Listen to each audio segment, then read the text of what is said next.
todos, meu nome é Guilherme Caim, faço o curso de bacharelado em Teologia, RA número 21, 11, 29, 20-5. Sou de Valinhos e frequento o Polo de Valinhos, São Paulo. Frequento a Igreja Batista Água Viva da cidade de Vinhedo. Para começar o sermão de hoje, nosso sermão será baseado no texto de João, capítulo 15, versículo 1 a 8. Vou ler o texto. Eu sou a videira verdadeira, meu pai é o agricultor. Todo ramo que estando em mim não dá fruto, ele corta, e todo que dá fruto, ele poda, para que dê mais fruto ainda. Vocês já estão limpos pela palavra que tenho falado.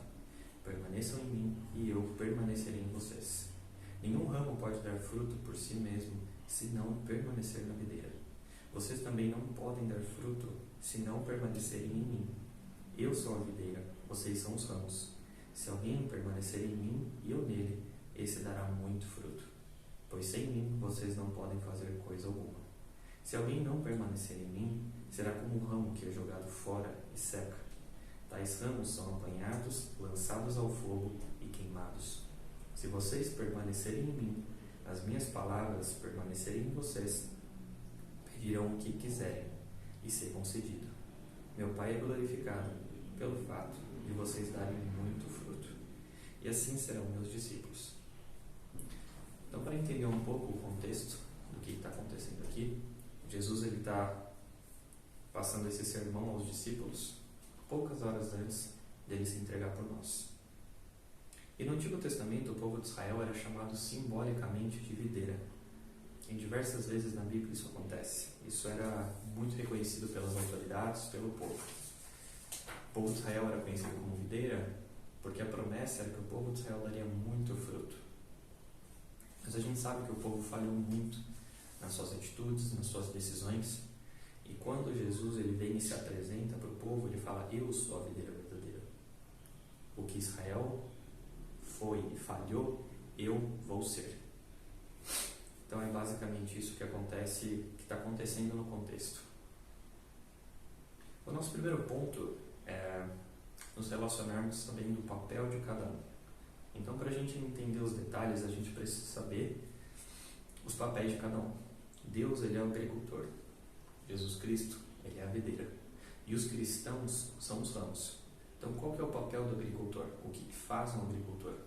O agricultor, ele cuida do terreno, ele planta, ele semeia, ele ceifa, ele está preparando toda a plantação. O desejo de um agricultor é que a sua plantação ela seja o mais produtiva possível. Nenhum agricultor aqui tende a ter a ambição de não ter uma colheita boa, uma produção boa, uma plantação boa.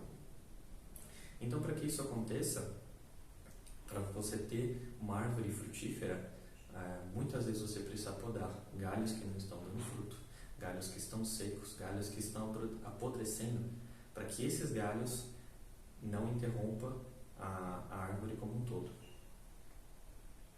E no texto ele fala: todo aquele que em mim não der fruto, ele corta. Todos os cristãos são vocacionados a dar fruto, senão são lançados fora.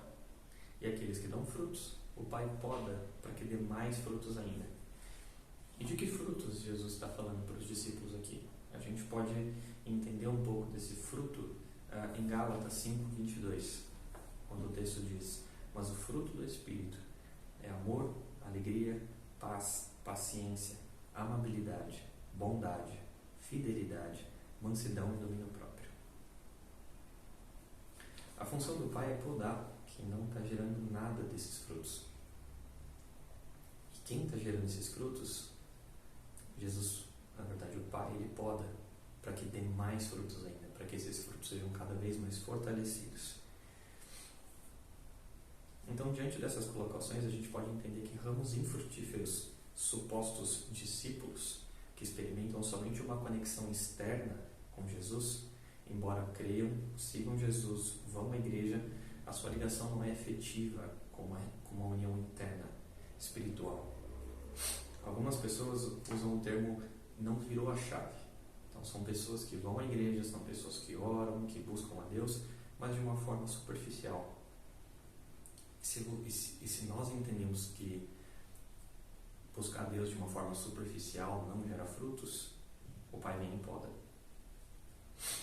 Um outro exemplo de pessoas que na Bíblia não deram frutos, ou dessas pessoas que não viraram a chave, por exemplo, é Judas, que foi apontado por Jesus como alguém, embora tivesse submetido a sua palavra, não estava limpo e deveria ser removido.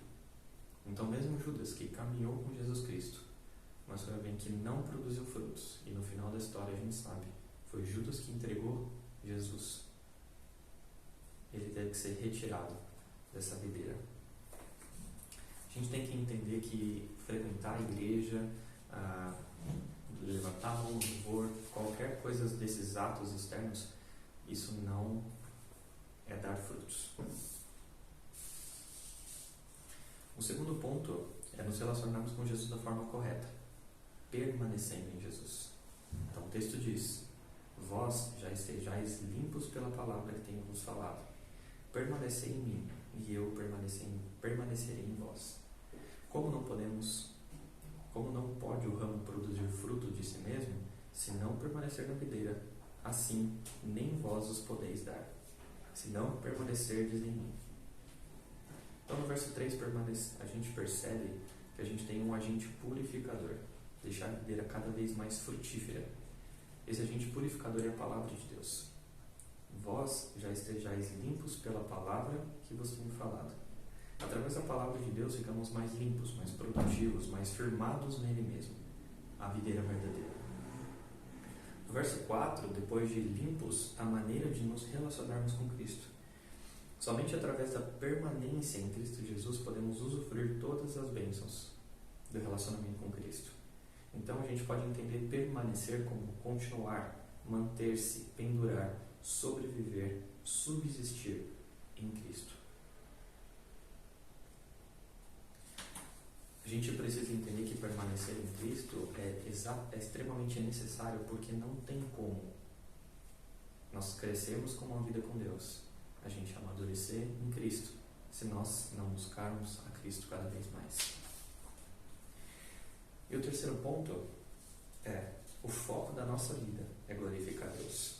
Então no verso 8 ele diz: meu Pai é glorificado pelo fato de vocês darem frutos, e assim serão os meus discípulos. Durante toda a Bíblia, a palavra nos ensina a segui-lo, a ter fé, a acreditar na sua palavra e nas suas promessas. Da mesma forma que tudo que Deus nos ensina a fazer e a ser não se aplica apenas no acreditar, mas também no agir. A gente sabe que se a gente tiver fé, mas a gente não tiver atitude, a gente tem uma fé vazia. Da mesma forma que se a gente só fazer e a gente não tiver fé, a gente tem uma obra morta. Então, as duas coisas elas precisam caminhar juntos: a nossa fé e as nossas atitudes. Então, para finalizar, eu gostaria de trazer uma reflexão. Acredito ser normal na vida cristã a gente ter altos e baixos, ter momentos de tristeza, de desânimo, de preocupações, afinal, nós somos humanos, nós somos falhos. Um outro ponto é que a vida cristã pode parecer uma prova diária. E de fato é uma prova diária. Jesus Cristo, ele disse na sua palavra que se nós gostaríamos de seguir a Ele, para nós tomarmos a nossa cruz.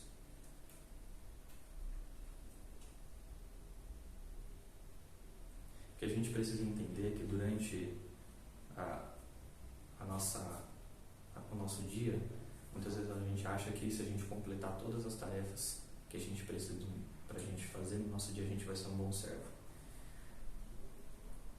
Deus nos chama para viver em comunhão e não sozinho, exatamente por saber que seríamos falhos e que temos uns aos outros alinhado com Ele para nos ajudar, para crescer, para amadurecer e para dar bons frutos. Jesus ele disse que seria difícil segui-lo. Não é fácil ir contra o mundo, não é fácil ir contra a correnteza.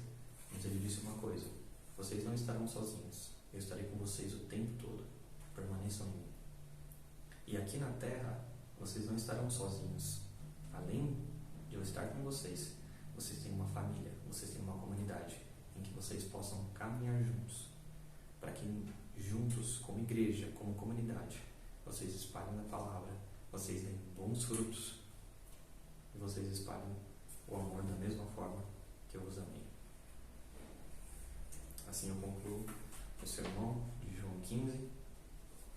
Espero que vocês tenham entendido e que isso tenha tocado no coração de vocês.